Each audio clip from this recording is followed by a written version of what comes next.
All right, thank you guys for coming back. This is episode number 9 of 26 Sports. Your host again, Mike Rether. Today, I'm on with the one and only Vic Matic, the Premier League Yanker, Victor Salazar. How you doing today, bro? What's up, Mike, man? Pleasure to be on, man. No problem, man. Thank you for asking to come on, bro. Appreciate that very much. You've been cool with you for years now, man. You were always tweeting my stuff out. Appreciate it very much. So I had to get you on, bro. No problem. Nah, of course, man. Anything for the boxing Twitter family, bro, for sure. Yeah, definitely, man. So, man, let's get into it, man. I know, we've been going through this quarantine thing now for a few months. You actually being out there in New York had it a lot harder than most of us out here, in Cali or the rest of the country. So, those months that was going on, man, how was it for you out there? Listen, man, if I didn't have quarantine, I probably would never created a new podcast. Like, I ain't gonna lie to you, man. It was tough, but I used to travel a lot. You know me, bro. Yeah, I used to go to the Cali fights or the Vegas fights, and it's like we haven't had that, since what, February, since the Fury Wilder, yeah, and I just been home, man. It made me like reevaluate some things. I actually became a runner, so right. I'm like running 8 miles a day now. Uh, I did start the podcast, which I think is good. It's going well. I'm Yeah, only it's six really good. episodes in, so as I'm doing a podcast, I'm learning more and more about footy, Yeah, European football. But my ear's still in tune with the boxing world. yeah, yeah. And you know what? It's really good, bro. I mean, as you said, same thing with me. Like I was like, bro. I mean, I told everybody at the beginning of this year I was gonna hit up Puerto Rico. Had the earthquake, so that kind of Damn. messed that up. Then it was like after February, I had done a covered an MMA card here in my hometown, and it was like I took my family out. We went out to the beach for a weekend, took some days off, and I was like, all right, these next few months we're gonna be on the road. We're gonna be doing all this. We're gonna be covering these fights, and then bam, and I was like, shit. Well, what do we do now? Like, what am I supposed to do? So yeah, I mean, I left where I was at before the other program. A lot of people were telling me, bro, go on your own, do your own thing. You got everything you got. You got all these contacts, so just do it. So same thing. If it wasn't for that, I'd probably still, I don't know what I'd be doing honestly. But this quarantine really did help me get a lot of things straight, and I started my own program, and so far it's been well received. So I like it. But yeah, yours is dope, bro. I like listening to that one. I'm on my way to work in the mornings. I hook it up to the car and just check it out on the way up there. Man, it's short and sweet, bro. It's not more than a half hour, so Yeah. it's not like you got to be on for an hour or so. But nah, I listened to your show, man.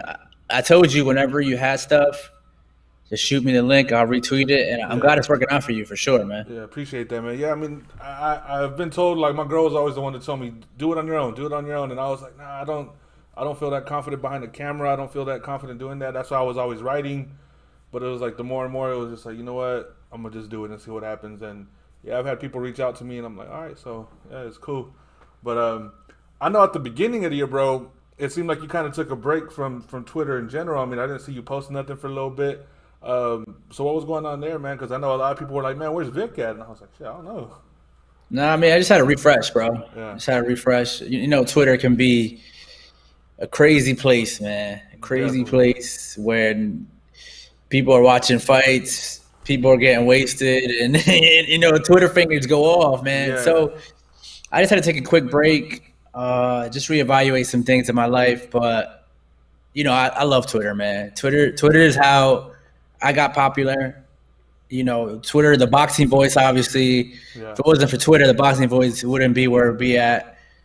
And obviously, myself, I wouldn't have the following I have if it wasn't for Twitter. So, yeah, but it was a good break. It was a good break. I got to reevaluate some things, get fresh, and I'm back, man. yeah, definitely, So I'm man. happy to be back. Yeah, so I mean, yeah, I mean, you took the little break, and I feel that sometimes it won't be like, I mean, you took a couple months. It seemed like I'll take a few days where I'm just like, and it's the same thing as you said. Twitter fingers go off. People start getting real. Man. Yeah, it's like, man. I mean, I've gotten into things where I'm like, bro, like I'll come down to your town and I'll check you right now if you really want to go like that. And then I'm like, you know what? I got to slow that down because yeah, that's. I mean, it's not cool to do that either. I mean, but yeah, so I definitely I feel that one, bro. Like it can get a little I hectic mean, on there. even with me, I used to get into arguments every day, Yeah, usually, and it would just be like stupid arguments about boxing. And yeah, now, like, I even cooled off on that. Like, I took a little, like, is it worth my energy? yeah, Nah, it's not. Like, so it's like I watch boxing now. I appreciate it. I still complain like we all do, Yeah, but it's not like I'm arguing with someone about Lomachenko versus Gary Russell for 3 hours. You know what I mean? yeah, yeah. And that's the thing is that I've told a lot of people that if you're gonna get into boxing media, that I realized that the more I got into it is you got to have a lot of patience because there's gonna be some people that are gonna give you some their version of hot takes where you're like, are you serious, dude? Like that's really how you feel, and they're legit. Like I seen that post the other day. I mean, not just even in general boxing fans. The dude that posted the LeBron James, Mike Tyson. He goes, I think LeBron's just built different. I'm like, come on, man. Like I was like, like I'm not even gonna say nothing about it because it was just one of those where it's like, are you serious? Like that's really how you feel at this point. Yeah. It's like, so and but you see that, but coming from boxing Twitter, you're like, that doesn't even surprise me because you've seen posts Nah. where who would win, Floyd Mayweather or Mike Tyson? What kind of question is that, dude? Like, so yeah, Like it's like Vlad or Lomachenko. Who's the yeah, best Eastern European? Like, yeah. come on, It's you guys. you This got to think is weight classes and everything, and then exactly it's the energy because you got to explain weight classes, you got to explain styles. Then you're like, you know what, man, I'm good. So yeah, now I'm yeah. just It's not like, even worth your time sometimes, man. yeah. Now I just see the people talking shit. I'm like, oh man, all right, bro, go ahead, and I'll just go on to the next one. Like I got into a little one a little while ago, and it was just like, man, you know what? I just left it, or I won't even answer some of them, or I don't even pay attention to them anymore. It's just like, man, go on your way and let's go. So, well, first, man, let me ask you how did you start? As you said, the quarantine started, so that's how you got this podcast going. What really made you do it, and how much more now are you paying attention to the European football, like just in general, watching more games and all the tapes, pretty much? To be honest with you, I was in tune for the last 2 years. I was always like a casual type fan, but then I just started paying attention more. I was like, yo, this is entertaining. Yeah, There's so much like things that go on throughout the whole year. Like this sport is a year round thing. Like it doesn't yeah, stop. Like they go from September to May, and then when May finishes, they're on like American tours, Asian tours. So like their preseason is from yeah, like June to August, and then it goes all over again. yeah, And not only that, these guys are actually playing for their countries aside from playing for their clubs, and that's a year commitment too. You know what yeah, I mean? And then the transfer market, like all that stuff. So I started paying attention to it, and I see Twitter, and I see it like as a lot of people really aren't educated about yeah. European football in this country. In this country, obviously, you talk to the English Twitter boys, Oh no, they know they their know. shit, man. They know their Yeah, shit. But I was like, man, how about if I teach some U.S. people more about the Premier League? yeah, And I was just thinking of a cool name. I was like, Premier League, something, something. And I was like, Yanker, right? They call us Yankees. yeah, And one of the famous words they use is they call you a wanker. yeah, So I put Yankee and wanker together, and I got Yanker. yeah, So that's how the name came about. And then as I'm researching for the podcast, I'm learning things every day, man. So yeah. it's as far as me teaching other people about the league, I'm learning stuff every day. So that's also cool. And it wouldn't have been possible if I didn't do the podcast because you can't come incorrect on a podcast. Like Yeah, if you're wrong, people are gonna call you out on your shit. So you gotta do your research. You gotta make sure you're right at least 95% of the time. You could be definitely. wrong though sometimes. Yeah, yeah, definitely.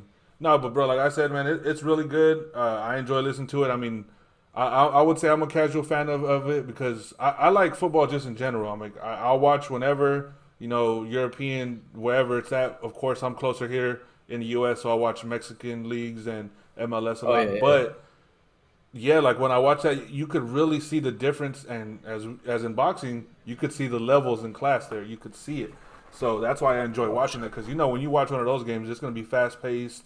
There's going to be some moments where you're like, "Oh, damn, did he really just do that?" So, but European, especially Premier League now, being Mexican, I watch. Raul Jimenez is out there, Or so Jimenez, yeah, yeah. so I follow him. So I'll watch his games, and then I'll see other teams. I'm like, man, that dude could ball on that team. So then I'll watch that game the next time they play. So especially when I started listening to your stuff, I'm like, oh, okay, all right. So let me check this out. Oh, yeah, they are pretty good, or something like that. So yeah, it's been pretty cool, man. Yeah, Listening to man. you. I'm glad you're listening, and then I'm glad you're tuning into the sport. So that's Yeah. awesome, man. Oh, I've always been. If I wasn't so big, bro, I'd probably be playing soccer or boxing, like I told everybody. I played soccer growing up. I was a goalie in midfield. I Oh played a shit, I game know in that. yeah, I played a game in middle school with a broken finger as a goalie. Hardest game I've ever played, Damn. man. Trying to catch the ball like that, but hey, I did it. So, but yeah, so I mean, I love soccer, bro. Everyone always thinks, oh, you're from America. Your probably favorite sports is American football and basketball, and I'm like, oh yeah, I love those sports. But honestly, my favorite sports to really watch and sit down is soccer, football, and boxing. Like that's it. Soccer here, but football, of course, to the rest of the world, and boxing. Those are my favorite sports. I could watch that all day. Or So, yeah, of course, I love the other ones, but yeah, those are the ones because, as they say, it's the beautiful game when it comes to football, and it's true. So, yeah, for sure. And I, yeah, and I say boxing is the most beautiful sport when it's done right. yeah, So it's the I most like it, beautiful, man. violent sport in the world, man. Like I tell people, when you think of boxing, there's so much beauty and violence when you see that. That's really how I describe it to people. People that don't know or don't understand it, there's beauty in that violence. So, yeah, that's the way I've always described boxing to people. So, That's awesome. yeah, so now, as you said, you've traveled the world, a lot to see fights, and I know you got a question yesterday.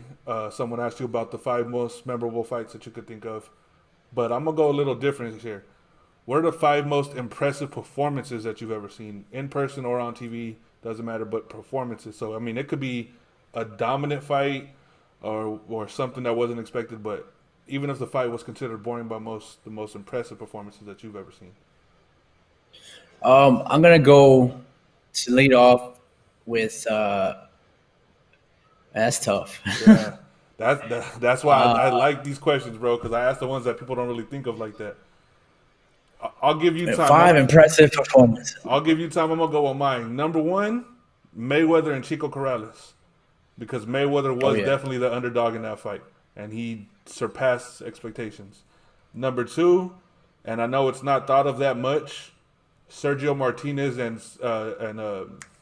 Zenzurik, because Zenzurik is one of the Sinzer. Okay. hardest fighters to look good against, and Martinez dominated him like he was some random dude off the street. Um, Hopkins, I mean, I could pick so many different Hopkins fights because they weren't expected. And these are just recently, guys. These aren't all time, so don't get crazy on me. But Hopkins, I'll go with Pavlik just because a lot of people thought Pavlik was going to run through him, knock him out, made it look bad. Um, Manny Pacquiao against David Diaz, just because Okay, that of was a good one. yeah, because I mean he was moving up and he absolutely ran through him. And then even though he lost, the surprising way Eric Morales and Marcus Maidana in that fight, just because it was one of those ones where people were actually scared for Morales' life, and he came up and performed a lot better, and was close to pulling out the victory. I know there's a lot more, but those are the ones I could think of off the top of my head. The Mayweather Chico one, that's always going to be there for me though. That's I knew Mayweather was good at those low weights. I tell everybody, Pretty Boy Floyd, 100% different than Money Mayweather. If you haven't seen Pretty Boy Floyd fights, check those out, and Of you'll course. get a different opinion of what you think about Mayweather, fighting wise. All right, so I'm gonna keep it recent, just so people don't kill me and Yeah, you know say I don't know my history. I mean, there's a lot of things to yeah. pick There's a from, but lot. I'm gonna start with I'm gonna start with the biggest fight in boxing history, and Mayweather Pacquiao. I know a lot of people thought that the fight was boring, and the fight was 4 or 5 years late. Yeah, But for the first 4 rounds, you saw the chess match between two of the best fighters you're ever gonna see, yeah, and then you saw the best fighter of this era take over yep, from 4 to 12. yeah, Like Pacquiao, after round 4, after he hurt Floyd, Floyd kind of went back to his corner and it's like, all right, I saw what he had. I see where he's headed. This is what I'm gonna do to stop him. yep, And he did. And for essentially for the next 8 rounds, maybe he lost 2 rounds of the last 8. yep, And he basically coasted to a victory. yeah, I mean, I made money off that fight because Mayweather was 2-1. Mayweather's never been 2-1 ever. yep, So bet the house on Mayweather when he's 2-1. yeah, Um, I'm gonna go Fury Wilder 1.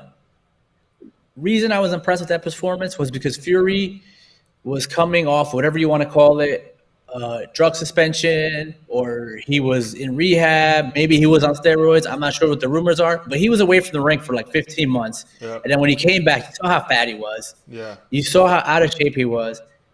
And he only, I think, took one interim fight before he Two, took on, two. before he took two. He took Yeah, two? yeah. All right. So 2 fights to get in shape. And then he's still probably not in the best shape of his life.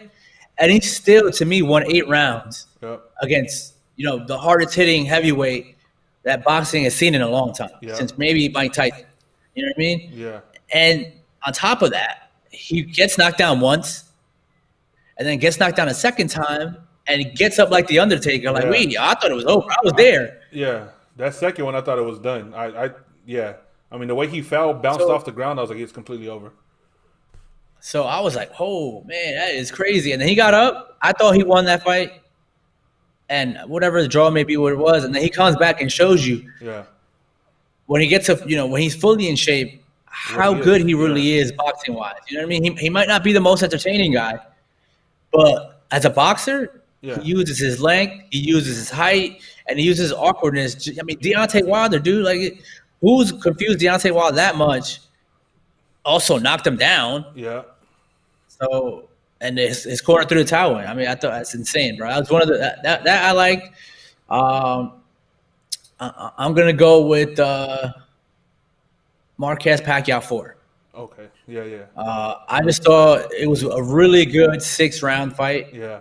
You saw these guys trading shots, and Pacquiao dropped in one of the rounds, and then comes back and is like whooping Marquez's ass in that round.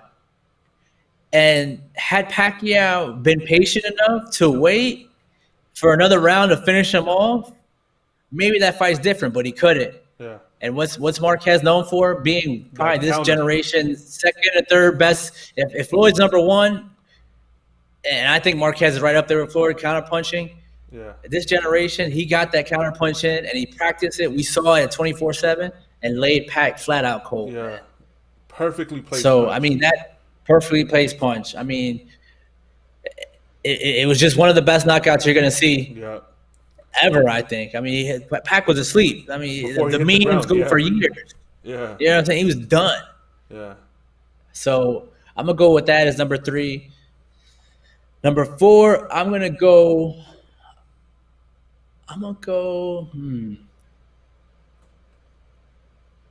Damn. That's a tough question, huh? See, that's I like to ask a Yeah, different. I got you 3. Sheesh. I'm going to go Martinez, bite a little bit off you against Kelly Pavlik. Oh yeah. No, you're yeah. That's true. I thought, listen, after the first Paul Williams fight, I thought Martinez was really good, but I thought the size against Kelly Pavlik would be too much. Yeah. And Sergio, for maybe a 3 or 4 stretch run, probably was the third best fighter in the world behind Pacquiao and Mayweather. So in terms of pound for pound status, Yeah. Sergio was right up there, beating the likes of Kelly Pavlik, and then after that, leaving no doubt with the Paul Williams fight, knocking him out Man. cold. That's one of the best knockouts you'll ever see, man. As you said, the perfectly placed punch. Yeah, it was perfectly placed. I was there at that one too, actually. That was crazy. Yeah.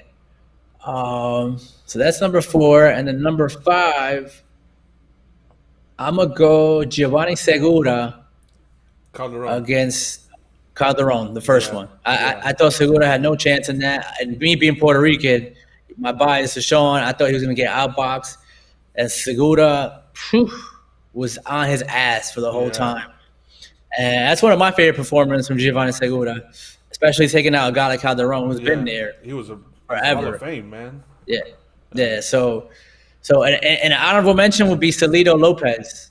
That fight was amazing. And for Salido to like take all that punishment and still go to Puerto Rico and stop Juanma. You know, at the time he's supposed to be the next Cotto, the next whatever, and basically shut that shit down. Yeah, and you know what? Speaking of those last 2 fights you just mentioned, both fighters came back a second time and did it even better to show that it was no fluke the second time. So yeah, that's for sure. Yep. Yeah, that's even more impressive that they did it twice. Going back to those first 2 ones, the Mayweather Pacquiao one. I know a lot of people call it boring. Yeah, it did take place a lot later than it should have, definitely. But yeah, that was the thing was we knew what Mayweather was gonna do. Like that was the simplest thing. We knew Mayweather was not gonna sit there and trade shots with them. That's not how he wins his fights.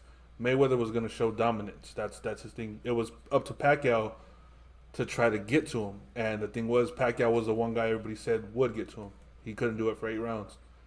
And that one, it shows you also that what happened when Mayweather fought Mosley, same thing. He got caught and came back and swept the rest of the rounds to show you his skill. Oh yeah. Yeah, so it's same thing. Well, Wilder and Fury, that first one, Fury won more rounds, but I mean, at the end of the day, those two knockdowns probably gave it a legitimate draw. The second fight, though, yeah, definitely, man. I mean, it was.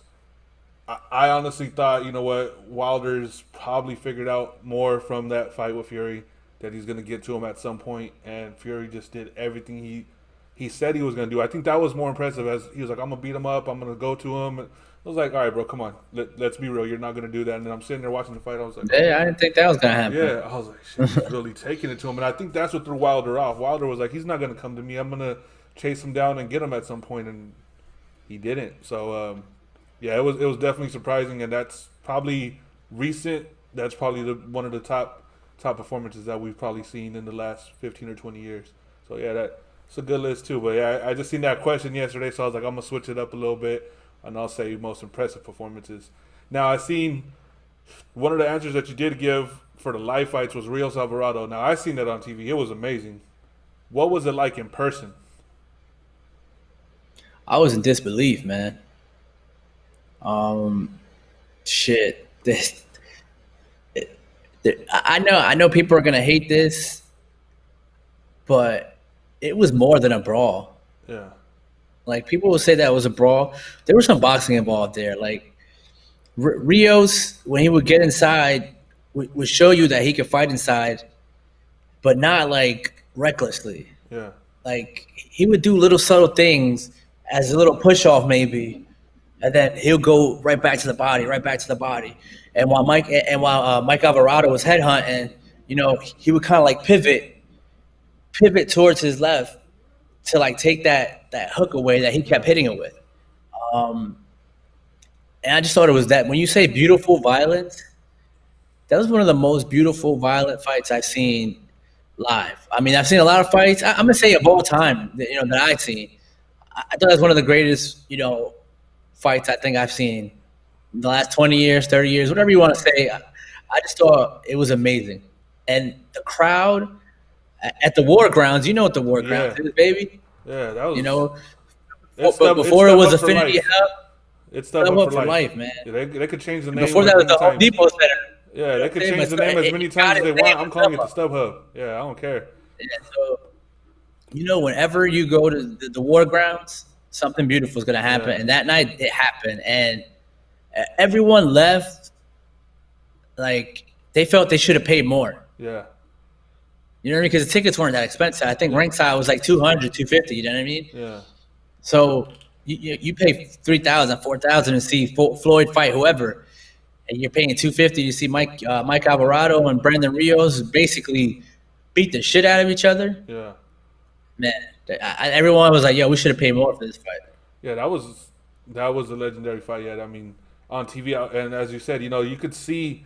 That's what makes those type of fights even better is when they have that boxing skill. Because other people, casual people, whatever, they'll watch it and be like, man, they're just beating the crap out. You don't notice the little things, as you said, Rios getting inside, Alvarado doing the little moves to avoid a punch.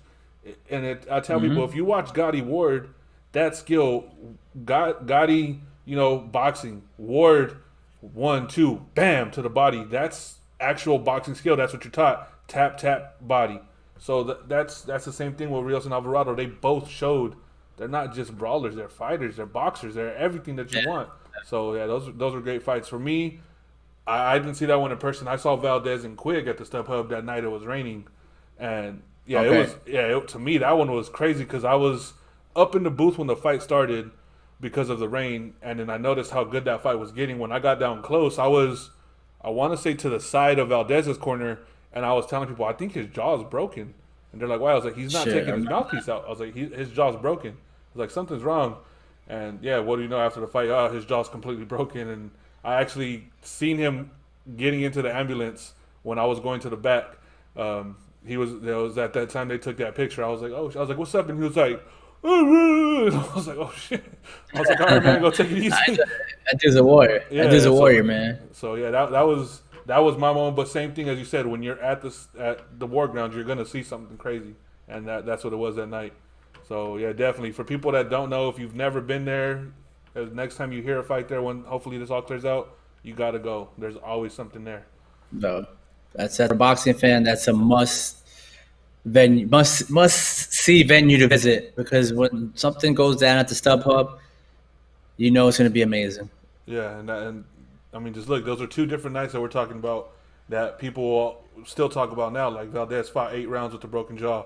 Rios and Alvarado is one of the best fights people have seen over the last 20 years. So that's I exactly mean, why. there's so many. Yeah. We could be here for at least another 10 minutes just to go over like what's gone down at the StubHub. You could bring Vasquez, Marquez, all these guys, man. Oh, It's always yeah. So definitely, man. And again, it's the people that actually know the sport. You just mentioned that, and they could pull out a book like, oh, let me tell you oh. about this one. So definitely. Now I'm gonna go into this one right here with the PED question. We know big baby PED user. um, like we seen it come out, and they're talking about, well, it's the third time. Did it piss you off more when he came out and say, I never knowingly ingested it? That pissed me off more than the fact that he's done it 3 times because it's like, bro, if it was once, like the Canelo one, okay, you know what? That's a logical thing for the fact that the meat really is like that in Mexico. So I mean, we know we could be like, but you could actually use that as an excuse. Well, Miller, it's like, bro, it's 3 times and it's the same one that you got caught with last time. At that point, it's like, come on. I got pissed off when he said, I knowingly didn't ingest it. It's like, all right, bro, come on. So, did that irritate you more? It didn't, but just because usually liars and cheaters just keep lying and cheating. Yeah, that's true. So I'm disappointed in Big Baby. Personally, like he's a cool dude, man. Like if you ever got to hang out with him, you ever got to interview him, like he's a cool dude. Shoots the shit with you, and then gives you sound bites because he was good at giving sound bites for sure. And the first time it happened, I was like, all right, cool. Then it happens again, and then it happens again. Then it's like, that's it, man. Like, you got to pick a new line of work, bro. Yeah. Like, as much as I like him personally, and I don't know him that well, but in terms of like the type of person he might be, like I said, I don't even know him from like a outside type of thing. Like I really don't know what type of person he is, but externally, like he's funny, he's cool to talk to, and very personable. But this is boxing, man. This is a profession. You know what I'm saying? You're going in that ring, you're taking somebody's head off, he's trying to take your head off, and you're going in there with an advantage where you could kill him. You kill him, man. Yeah. And all right, you do it one time, you can be forgiven. Like we've seen that. Yeah. But multiple times, like if it's gonna keep happening and commissions don't do anything about it, then that sucks. You know what I'm saying? But it should be a ban. If it's not a 5-year ban, like I know people are saying lifetime ban, I'm all right with that. Yeah, I am too. But if you want to if you really like want to get rid of him, just give him a 5-year ban. Yeah. Because is he going to come back to boxing after 5 years? Yeah, he's not going to come back when he's in his mid-30s or late 30s. No, hell no. Like, if you don't want to make it a lifetime ban, give it an extensive ban where at the end of the day, he's not going to come back. Yeah.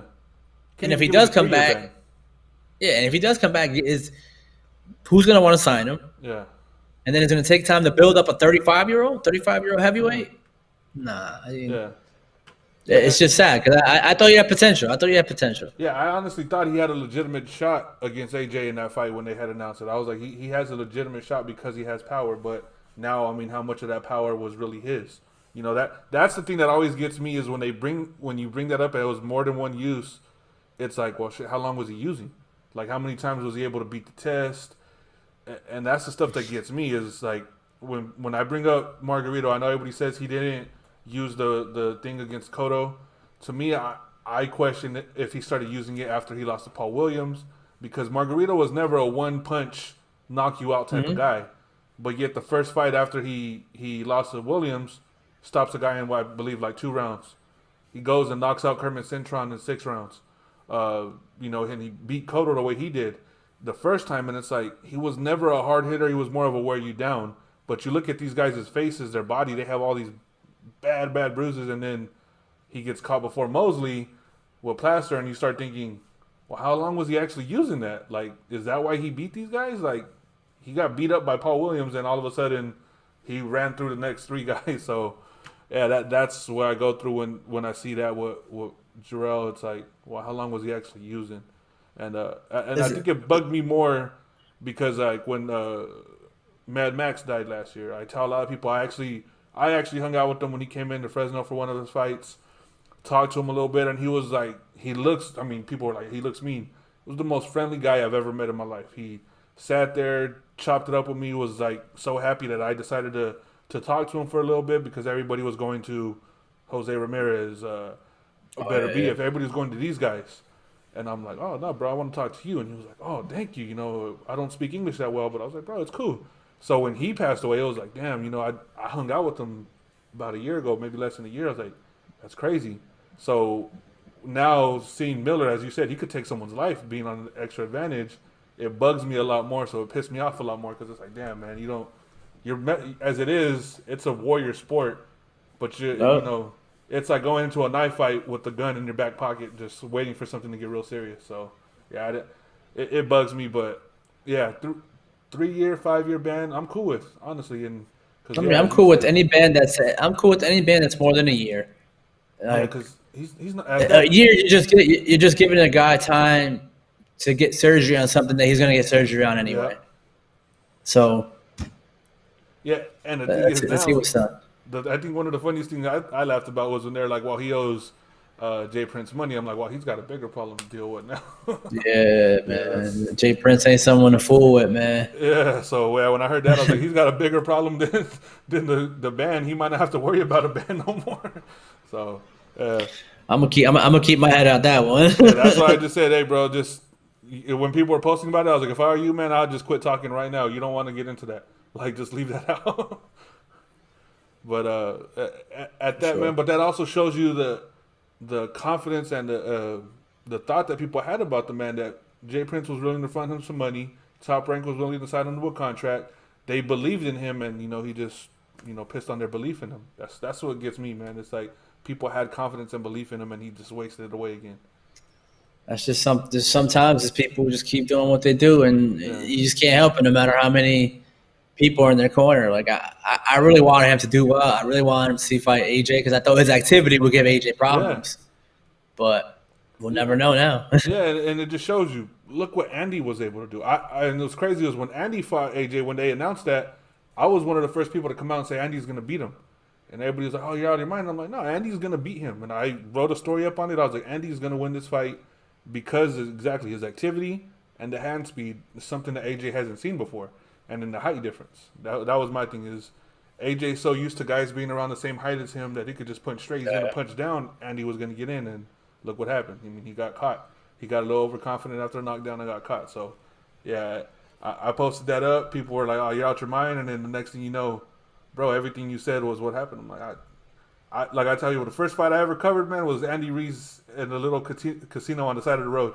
First fight I ever covered in person, and then I was like, bro, I've been Where's watching that? this dude, Fresno? Lemoore. It's down the More street, probably okay. about 40 minutes from Fresno.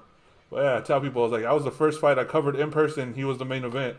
So 5 years later, he's fighting for a world title, and I was like, bro, I've been watching this guy for a long time now. Like I've seen him. I know what he can do. I know he's in and out of gyms and everything. But if he's on his game, he's gonna give him problems, and I think he's gonna win because he's not like Miller. Miller was, running his mouth, cussing up AJ up at the press conferences. So I was like, well, AJ might try to come and kill him. Andy's like that Yeah, dude that you meet and it's yeah. like, oh, bro, what's up, man? How you doing? So he wasn't that type of guy. So I also thought that was going to factor into it. But so going off of that Andy one, biggest upsets that you've seen, in person or on TV over the last 20 years, we'll go with that one too. In person, the biggest one I saw was Andy Ruiz. It was at Madison Square Garden. Yeah, I was live for that one. I was covering that one, and like not to shade Eddie Hearn and AJ side, but they treated the media kind of like with some disrespect. Well, the U.S. media anyway. Like they were really specific to who they wanted to talk to. Obviously, they talked to the big guys, yeah, Rayfield, you know, Pugmire, whatever, right? But like everyone else, it was kind of like Yeah. If you're not British, we're not really gonna give you the time of day. Meanwhile, Andy gave everybody the time of day, and you got the feeling ringside, man, that people were so mad at AJ and Yep. Eddie that they were rooting for Andy and were happy to see Andy win. Um, I mean, like I said, I think AJ's a good dude. Like, Yeah. really personable. You know me, I'm Team Eddie Hearn, and that's my guy. Yeah. But I got that feeling ringside that they rubbed a lot of people the wrong way that week, especially during like media events and things like that. So a lot of people were really pulling for Andy. So when it happened, I mean, I couldn't believe it happened. Like, I was like, oh shit, Yeah. that it really went down like that. I was happy for Andy, obviously, but that was definitely live wise probably the biggest upset I ever been to on TV recently. On TV recently, I'm gonna say, sheesh. Man, you know, was an upset that people might not think was an upset at the time. Fanfara being Chavez Jr., man. Like, I was at Ruslan Provodnikov and Lucas Matisse Yeah. in upstate New York. So the same night that happened, it was a good fight. I thought it would have been a better fight, but Matisse chose to be the box. better boxer that night, Yeah. which you could do. And then Twitter blew up when Chavez lost. Yeah. Blew up. Yeah. Like, people were like calling Bob Arum. Like, I was seeing the picture of Bob Arum. Like, he was like celebrating because Chavez Jr. had just left him. He went to PBC or whatever. Yeah. So I didn't think Fonfara was gonna win. But jeez, the way he did too, and Chavez Jr. quitting, Yeah. man, that was a little upsetting. But to me, that was a pretty big upset. Yeah. And then I'm gonna just add one more in there. Man, I'm gonna piss a lot of people off. Danny Garcia being Lucas Matisse, man. And you know what? A lot of people were coming hard at Danny, saying that Lucas Matisse. I mean, I was one of them. By the way, I was one of them. I thought he had no shot. Yeah. I thought Danny was. I thought Danny. See, I should have. I should have paid attention to Danny when he knocked Amir Khan out, because he was the underdog then too. Yeah. But for Twitter purposes, Twitter blew up that night too because everybody wanted Danny Garcia to lose.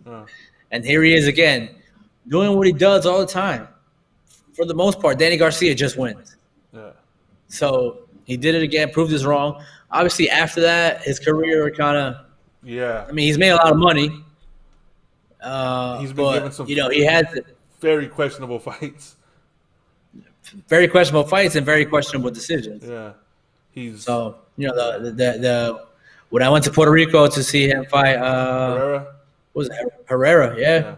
I thought he lost that fight. I feel the same way. And I don't know. It just, after that Matisse fight, I thought he had so much momentum. Yeah. And his career, obviously, he's a wealthy guy. Yeah. He's made a lot of money, but in terms of how we're gonna remember him, I thought his legacy could have been a lot greater than what it was. Yeah, but that night, shut everybody up. Yeah, I'm not. I mean, when he knocked Batista down, I was like, all right, man, you know what? He did it. Like, I can't say nothing about him. Like, yeah, the Amir Khan fight. I mean, the only saving grace a person, a detractor would have is, well, Khan goes down against everybody. But the fact is, against Matisse, it was like, no, Matisse is just running through dudes. It's not even like he's gradually beating guys up. He's running through them, and Garcia was looked at as, well, what has he done since this win? What has he done since that? And, I mean, he was beating him up, knocked him down, got his mouthpiece knocked out, kept going, won the fight clean. Yeah, I mean, there's nothing you could really say. You had to just be like, all right, man, you did it. Like, you did what you said you were going to do. But, yeah, since then, I mean, Peterson, Herrera, it's kind of like, and you mix in the Rod Salkas. Oh man, no, that was embarrassing, man. That was everybody that night. I mean, what they say, De La Hoya left that night because of how embarrassed he actually was that he put on that card. So, yeah, I mean that was terrible. Like, when you think of the guys he's fought, they didn't even send me to cover the fight. Yeah. Well, I mean, I remember I wasn't gonna watch it, and then I watched it and I felt bad. I was like, did I just witness him kill that poor kid? Like, man, he took his head off. You know, I mean, it's with him. Yeah, as you said, what are we gonna remember him for? if we remember early, it's like, man, he pulled two of the biggest upsets over the last 10, 15 years. But then you think about then, well, then he got some gift decisions, and then he struggled. He struggled after beating Batista. He struggled with the best fighters that he's fought. Like that's just that. I mean, he's looked good against Samuel Vargas and Rod Salka, but Mauricio Herrera, if you put him on the top 5 guys that he's fought recently, it's probably number 5, and he more than likely lost to him. So No, he did. so it's just it's one of those ones where you don't know where his career went. I feel that same way with Adrian Broner. I mean, up until he got beat by Maidana, it was like one of those guys where you're like, man, this guy runs his mouth a lot, but he's backing it up. He's doing he's doing everything he says, and then he lost that, and you're just like, man, what went wrong there? I mean, he got overconfident against Maidana, and Maidana, credit to him and to Robert Garcia, they helped change his style up a bit, and that's what made him so good after that. But still, it's those types of things where it was like they were at a point where you're like, man, these guys are gonna. I thought Adrian Broner and Danny Garcia was gonna be that next super fight at some point, and now if they fought now, they're probably maybe the 3rd fight on the card. I mean, it could be a main event. It could be a main event, but it's not the same as it could have been. Yeah, it's not going to be the same thing. But I mean, if you put it on like a pay-per-view card, it's not going to be the co-main as a pay-per-view because you could probably find so many other fighters on PBC unless it's a weak card. I mean, it's just, I think that could be a co-main on any fight. I think in this time right now where we're in the quarantine, someone's not going to be like, oh, I would love to see that fight right now. They'd be like, bro, if you guys are going to – Top Rank's putting out shows 2 shows every week. Matchroom's going to have a show every week. Golden Boy's going to have a show, it seems like 2 times a month. If PBC's going to come with a card, it would have to be better than – we're going to put Danny Garcia and Adrian Broner. So I mean, listen, man, Top Rank's putting on some okay cards. I think Danny Garcia, Adrian Broner would be a good main event on an FS1 or Fox Sports card. Well, yeah, you know what? FS1, I'll give you that. FS1. Yeah, definitely. But, like, if it was going to be the Saturday edition, it would have to be something better than that. I mean, if Adrian Broner won a few fights, I could see it going down as a main event, but but the name value's still there, man. Yeah, definitely. Danny Garcia, Adrian Broner still have names. Yeah, I mean, I'll still watch Rios Ortiz fight. Let's set it up. Oh yeah, definitely. No, that's different though, because we know one of them's gonna. We know someone's gonna go down, and it's probably gonna be Ortiz. But and there's no disrespect to Ortiz. It's just, I mean, you got to go with what you've seen lately. Rios actually, when he came back from his break, wasn't so bad. I mean, he had some good fights, and he actually moved up into a weight that wasn't nowhere near his best, and he fought for sure. So. Yeah, I mean, but I would still see that if they fought right now, definitely that'd be a fight I'd watch at any point because that's any day of the week. Yeah, and it's the same way as what we were expecting with Juanma and Gamboa for years. I mean, that was the fight we all wanted to see. So put it on, I'll still watch it. I mean, if they put it on, screw it, let's go. It's those ones where it's like, man, it missed its time, but I'd rather watch it than not because you never know. I mean, they'd still probably put on a good fight. For sure. Yep. Yeah. So now, I mean, as you said, Telreg's been putting out the shows, and a lot of people are complaining about the matchups, but, us people that are in the know, we know how hard these fights are going to be to put on because of the money. I mean, you're asking fighters to take not just a regular little pay cut, a big pay cut because they're missing out on the, the fan support, the fans' tickets, and all that. So when you see the fights being put on, to me, I'm going to watch them just because I'm a boxing fan, and hey, I mean, we've seen some upsets already. We've seen some good fights. So when you watch it, do you have that same feeling like, oh man, they could be putting on better ones, or you're like, hey, fights are on? So, I think they could be putting on better ones for sure. And I understand where they're coming from financially. I understand that we're in a different time with this COVID pandemic. But I see a lot of value in what they're doing. They're putting prospects on that probably wouldn't get TV time. And they're matching their prospects up kind of tough with other prospects. Yeah. So like a 13-0 prospect is fighting an 11-1 prospect, and they're usually giving you good fights. Yeah. Now, is it Lomachenko versus Teofimo? No, it's not that level, right? Obviously, we want to see that. We want to see Top Rank put that on. But these fights, Tuesday to Thursday, I'm okay with it. Yeah. And I like seeing the young guys get some shine. These guys wouldn't normally be on TV because they're forced to put the whole card on TV Yeah. now. You know what I mean? So it's 4 or 5 fights. They're all going to be on there since ESPN has nothing to show right now. Yeah. So I don't mind the fights. I mean, obviously, it's come September, October, you got to give me something. I can't keep watching, maybe some good prospects against a journeyman. Like, I can't keep watching that. Yeah. But for now, I'm good. I try to tune in. But, on the East Coast, bro, Yeah. if you got to put a main event at 11:30, bro, I'm good, bro. Yeah. I'll talk to you tomorrow. Yeah. No, yeah, and that's my thing too. Is it's the way it's starting out right now, but we've already seen what's coming the end of July, August. I mean, the calendar looks a lot better from them because it's also giving more times to the fighters to get ready for it. So yeah, definitely. And then, I mean, we've seen Matchroom is gonna have seems like a pretty good card. When what's his name?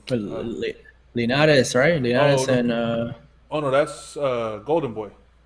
But that's August. I thought it was Matchroom. No, that's August 24th, I believe, or 15th or something like that. Who is this? Linares and who else?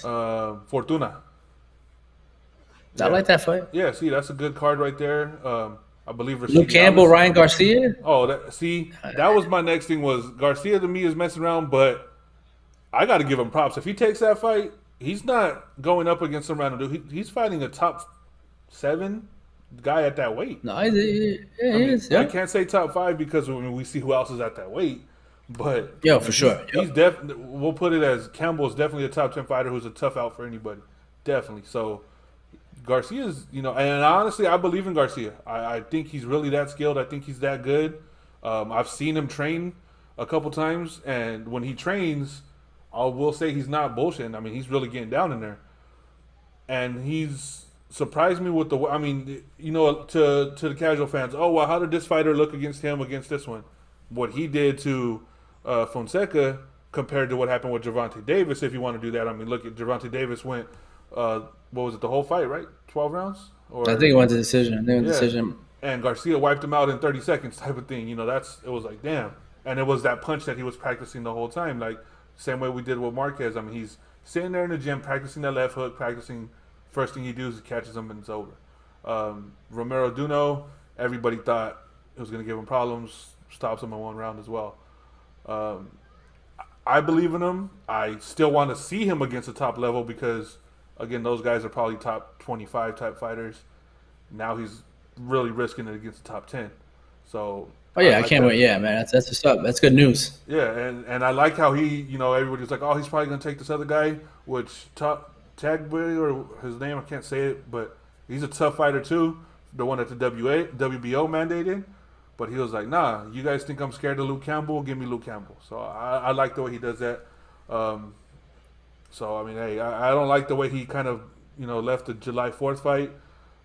But, hey, if it's to do this, then, hey, let's get it. I like the fight, and I hope it goes through. And speaking to the point, Top Rank is going to elevate their cards because they're going to see what Golden Boy's putting on. They're going to see what Matchroom's putting on. Oh, yeah.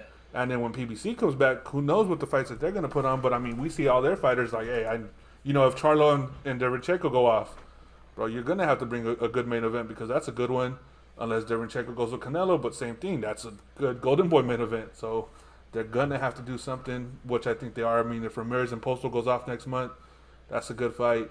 Whenever Josh Taylor whenever Josh Taylor has his fight, he's going to have to fight somebody top.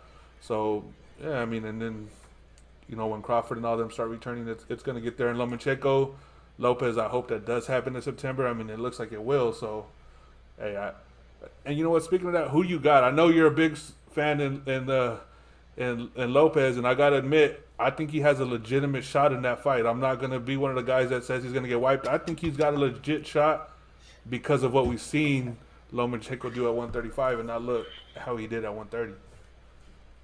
Listen, I've been on the Teofimo Lopez train for 4 years now.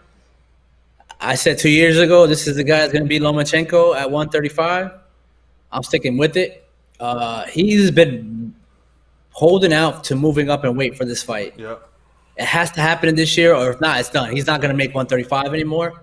I think his size is really good for lightweight, especially since Lomachenko, you saw, had problems with bigger guys like Linares or, even Pedraza. He looked kind of He looked, just above average. He didn't yeah, look like Lomachenko. And Teofimo Lopez is a lot more bigger. powerful than Jose Pedraza. Yeah, Might not be as good a boxer, which I think he is. A lot of people sleep on his boxing skills. His yeah, timing is really good, and he uses his size well. and his counterpunching. And, and his counterpunching. So I got Teofimo on this. I know I'm in the minority, but I really believe in the kid, and I think he's going to be the one to put it on Lomachenko. We haven't seen that since Alito did that. Way back when Lomachenko was in his third fight or second fight, whatever it was. Yeah. But I think Teofimo is the guy to do it. Yeah, and I still don't have an official pick, but it wouldn't be an upset to me. That's just how I look at it. I mean, Lopez is legit. I mean, as you said, you've been on that train. I was watching him, and it was the way he was blowing through the people that were supposed to challenge him was like, damn, bro, you gotta. He's not, and it wasn't like, he's catching him one punch in the first 2 seconds. It was he was setting him up, and then bam, that right hand over the top. Or the way he did Diego Magdaleno. I mean, he broke him down and then knocked him out. So those were guys that were supposed to at least give him some tough rounds early and then go. No, and he was running through him. And as you said, the timing of his punches, look what he did in his last fight with Comey. That was... Oh, yeah, that's a good fight. That was impressive. Like, Comey was, like, oh, this is going to be a challenge, especially coming off of his last fight. And no, one hit, I mean, it was, it made it like, yo, this is the fight. So I could see him winning, definitely. Lomachenko, I still think, I mean, of course, is a superior boxer, but athlete is definitely Lopez, and he's got youth and that power on his side. Yep. And we've seen Lomachenko get caught, he can go down. Linares put that perfectly placed right hand on him, dropped him, and he was really hurt. He was legitimately hurt. He didn't swing. I don't think he threw a punch the rest of that round after that. So it's not an upset. I know a lot of people think, oh, he's too young, he's too old. No, you obviously don't watch it then if you think that. So I agree with you. I think he's the one that could do it. And yeah, definitely after this, he's probably going to move up to 140. Lomachenko, to put the size into perspective, they were talking about Lomachenko moving to 140 after his problems with Linares and Pedraza. They're talking about, oh yeah, probably after this fight, he's probably going back to 130. That shows you he knows the difference. He knows the problems that he runs into. So definitely, and I think at 130 he's probably dominant. I don't think there's a person that'll probably beat him at that weight class. So I mean, he's a beast, man. But I think Teofimo's just a bigger, younger fighter. You know what I mean? Yeah, and I think Teofimo's probably a guy that could probably move up to possibly 154 in his career at some point, just because he's naturally a bigger man. So he'll at least be a welterweight. Yeah. Oh, definitely.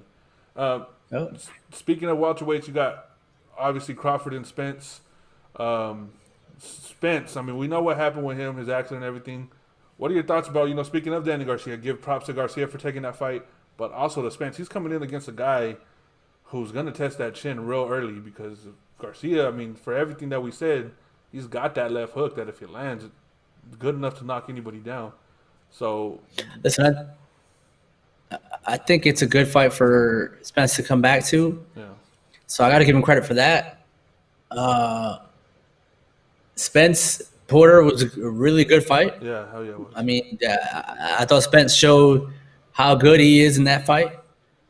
And at 147, it's always going to be a debate, Spence and Crawford. Yeah. So let's see Spence and Garcia, see what happens, see how he comes back. Maybe if Keith Thurman wants it. I don't think he will. No. I mean, I like Keith. I like Keith. He's a good dude. His resume, we can't make fun of his resume. I know he only fights once a year, but he's fought Porter, he's fought Garcia, he's fought Pacquiao. Yeah. So we can't kind of crap on his resume, but I don't know if he wants to fight Spence. He might want to fight him now because Spence kind of is the guy in the division outside of Terrence Crawford. Yeah. So let's see how Spence looks when he comes back. And then if it's Keith Thurman, I'm all for it. But by 2021, man, let's get the Spence Crawford thing rolling already. Yeah, and with that, because of the companies working together, how much did your belief grow that fight could happen with Wilder and Fury going down? I mean, they made money. Yeah. At the end of the day, what makes fights in boxing happen? If it makes money. Yeah. Fury Wilder did 900K maybe, right? Yeah, Two, I think I it did believe close to so. $1 million. So Top Rank 8, PBC 8, the Yeah, Fighters 8. You don't think you could do that with the welterweight division with probably the most even fight in a division that's high profile yeah, between Crawford and Spence, two undefeated guys, two undefeated Americans. You know Spence can sell a fight. You damn sure know yeah, Crawford can sell a fight. yeah, Let's do it, man. yeah. And I mean, I, that's the I think you can get up there. I think you can get up there not only with ESPN pushing it, but you know how while Fury crossed over to like the WWE ring, yeah, Fox was right behind it. Like they both were behind it. If two of the biggest sports broadcasting networks are behind it, yeah, it's not gonna fail, man. It's not gonna fail. yeah. And same thing. I mean, show Spence at some NBA game. Show Crawford, as you said, at WWE stuff like that. I mean, Crawford's already done I believe, the All-Star game stuff, right? So I mean, Yeah, yeah. simple things like that. And at that, people know who Crawford and Spence are. If you talk about boxing, you Well, bring them up. Oh yeah, I know. Yeah, Spence. Oh yeah, Crawford. They know who they are. So I mean, I think if that fight was to happen now, just straight off, maybe 400K, give it, as you said, 2021. It might get over to that Wilder Fury type number because give them each one fight, put them out there, promote it as hard as you can, especially with the quarantine going down. I mean, hey, yeah, that might be the one that brings everything back with everybody with all eyes on it. So definitely, I mean, I want to see it. I've been wanting to see that fight. Shoot, since they've both been in at 147, and that's I a perfect mean, I fight. think we all do, man. Yeah.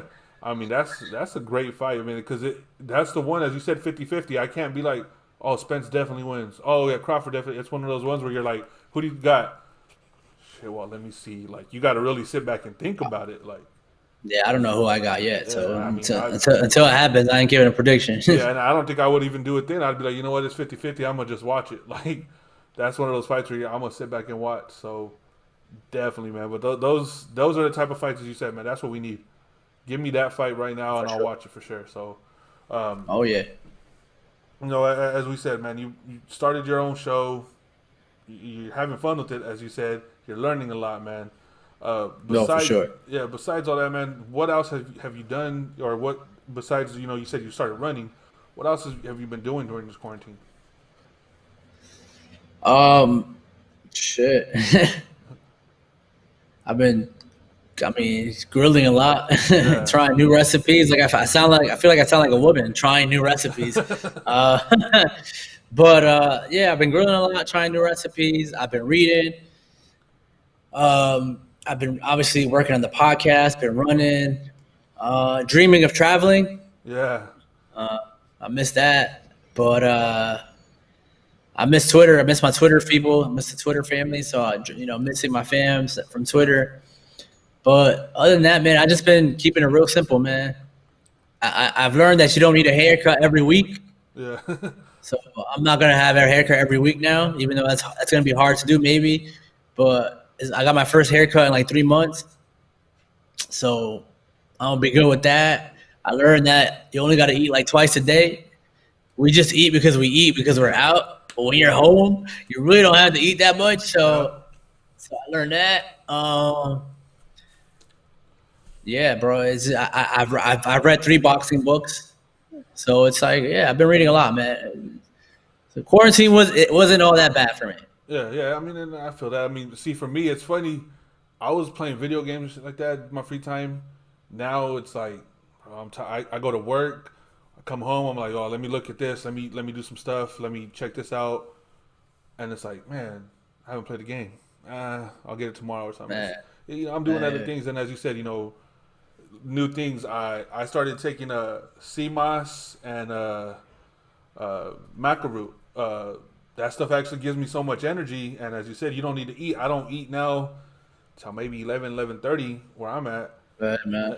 And then at that, I don't eat till I come home about 5:15. And I mean, I munch on little things after that, but it's not like before. Yeah, I mean, it was. It's not like It's not like we got to eat 3 meals a Yeah, day, like everyone was saying or whatever it was. Like I learned now. I was like, damn, yeah, am I really gonna eat 3 times while I'm home? yeah. And that's the thing is, Nah, not it's really. not like I'm talking about. I mean, you could munch on some things, but I'm talking about like when you eat Full bowl Yeah, meal. Yeah, that's you for go to me. breakfast. You got eggs. Whatever protein you want, hash browns, and then whatever. And then for lunch, eat a burger. For dinner, a steak. Like, Yeah, you know what I'm saying? It's just yeah, you don't that's need how I all that, work. man. I eat. I'm eating a cereal bar, maybe some tacos or something at lunch. Then I go back to work. Then I come home and I'll have dinner. But that's really all I'm doing. And I'm munching on little things, but it's nothing like how I was before. I mean, I was, yeah, as you said. I Yeah, mean, for sure, three man. times a It's day. crazy. Sometimes you're out. I'm gonna eat again real quick. Nah, you don't really got to do that. So yeah, That's what I just learned, man. That's what I yeah. learned. Yeah, I mean, I got me a new barbecue grill, so I mean, that's what I've been doing a couple times here and there. Yeah. Same thing. So definitely, man. You like my lady? She started doing just right now. We have a garden going. She's pickling cucumbers. So it's stuff that you just start doing that you never would have thought of. So yeah, Yo, for definitely, real, bro. I man. mean, yeah, and like I said, I never thought I was gonna start this on my own. I really enjoy doing it because people are telling me I'm doing good. People are reaching out to me, so I mean I appreciate that. I mean, as you said with yours, you're like, hey man, you're having fun, you're learning so much. So I've always said, bro, you always had the knowledge of boxing, and I could see when you would talk about football, you had knowledge there. I mean, you knew what you were talking about. So now as you're doing this and you're learning more, I mean, definitely, man. So shout out to you, bro, because you're doing everything you wanted to do, bro. And as I said, bro, we've been exchanging messages, tweeting each other for years, bro. So I appreciate the support you've given me, bro. I really do. Nah, 2-6 Sports, baby. You gotta let the Yeah, world know, bro. You out there, man. yeah, I appreciate So that, man. I'm congratulating you on your show. I know you had Jay Donovan on. I know you had MJP, Michelle Joy Phelps Yeah. is coming on, I believe. No, she was on Monday. Yeah, because you know what? She was on Monday. Okay. Yeah, she's the one that gave me my start, bro. So that's why I told her. I mean, whenever, and she's always telling me whenever you need something, bro. So I've told people if it wasn't for her, I probably wouldn't be on doing anything right now. Yeah, so No, she's good people's, man. But yeah, yeah, man, congrats to you.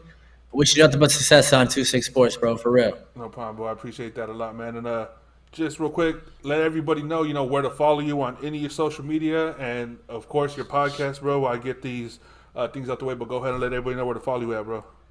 Yeah, man, you can follow me on Twitter at VicMatic1119. Obviously, you can find my boxing work on BoxingScene.com when we get back to covering fights. My podcast, Premier League Yanker, find it on Apple, Spotify, your favorite podcast up. Like the best thing you can do for me, man, is just rate me. If you want to rate me 5 stars, do so. But rate me. It takes you 10 seconds. Doesn't take that long. But listen, and then obviously, if you have some comments, reach out to me, and we can talk. Premier League Yanker. And And I'm also on definitely, Instagram at Bigmatic, but I don't really use it that much. But it's Twitter and Apple yeah. and the podcast. Yeah, and definitely, it's worth 5 stars, guys. Trust me, man. I listened to it. I learned some things from it, so definitely, it's worth those 5 stars without a doubt. So check it out, bro. I mean, you guys, everybody out there, Appreciate check that, them man. out, man, for sure. Real quick, before we head out, let me get a shout out to some sponsors here. Of course, go with Dirt Magnets Janitorial in Fresno. Call the number 559-374-7112. Home, office, business, whatever you need done, they got you. And also, Kelly Smoke Shop number 4 on 302 North Maple Avenue, Maple, Illinois.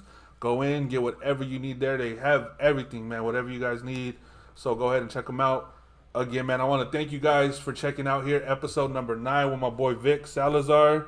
Again, follow him Yo. on Twitter. Follow his podcast, man. If you're into European League football, Premier League especially, you got to check it out. Want to thank you guys for following along. Everybody that's watching live and everybody that's going to come on later on to watch. Thank you guys again for the support. Episode number 9, 26 Sports. Appreciate it. Vic, thank you, bro. Have a great rest of your day, man, and catch up with you soon, man. No doubt, brother. Again. So, thank you.